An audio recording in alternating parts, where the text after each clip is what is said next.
She wasn't throwing parties, breaking noise rules, or causing chaos. She was stretching in silence, on her own rooftop until a secret complaint turned her morning yoga into an HOA investigation.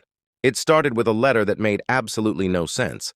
The kind of letter that forces you to reread it 3 times just to be sure.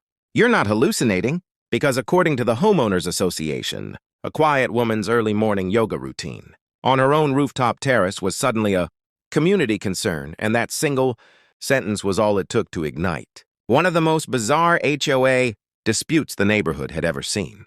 The homeowner, a calm and private individual who had lived there peacefully for years, practiced yoga at sunrise as part of her daily routine, wearing standard workout clothes. Headphones in, no music playing out loud, no crowds, no disruption, just controlled breathing and slow movements as the city woke up around her. But somewhere nearby, behind a different set of windows, a neighbor had been watching. Not casually, not accidentally, but closely enough to feel offended, disturbed, and motivated enough to file a formal complaint, claiming the yoga poses were inappropriate and uncomfortable. For families, a phrase so vague, it could mean almost anything and therefore meant nothing at all.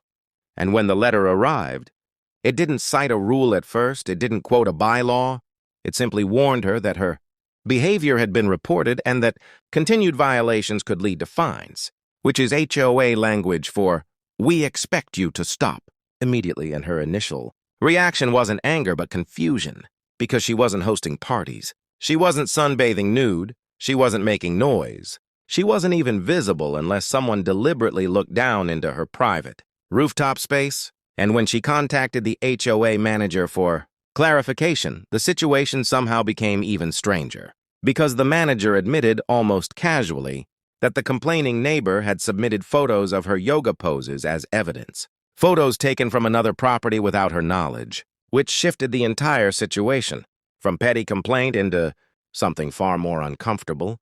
And when she asked the obvious question, "Which rule am I violating?" the response was vague again, something about community standards and family values, which sounded less like governance and more like personal opinion, wrapped in official letterhead. And as the days passed, she began to realize this wasn't about rules at all. It was about control. Because HOAs don't just enforce written regulations. They often enforce unwritten expectations. The idea that if someone doesn't like what you're doing, even on your own property, you should stop simply to keep the peace. And that expectation works most of the time because people don't want trouble. They don't want letters, fines, or board meetings. But this homeowner decided not to quietly comply. Instead, she did what many people never think to do. She read every single page of the HOA bylaws, line by line, section by section. And nowhere, not even indirectly, was there a rule banning exercise, yoga, stretching, or physical activity on private property, rooftop or otherwise. And armed with that knowledge, she responded in writing, politely but firmly, requesting the exact bylaw she was accused of violating. And she also raised another uncomfortable issue, the fact that a neighbor had been photographing her without consent, turning a supposed morality complaint into a potential privacy concern. And suddenly the tone shifted. Because HOAs are confident when they believe residents are uninformed, but they become cautious when residents start asking precise questions.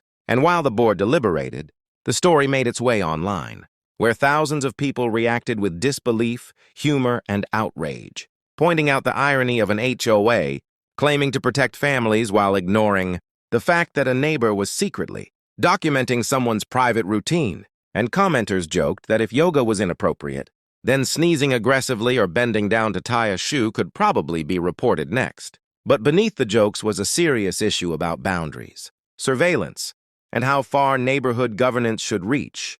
And as attention grew, the HOA quietly backed off, no fine was issued, no further warnings were sent, and the complaint seemed to disappear into administrative silence, the kind of silence that signals retreat without admitting fault.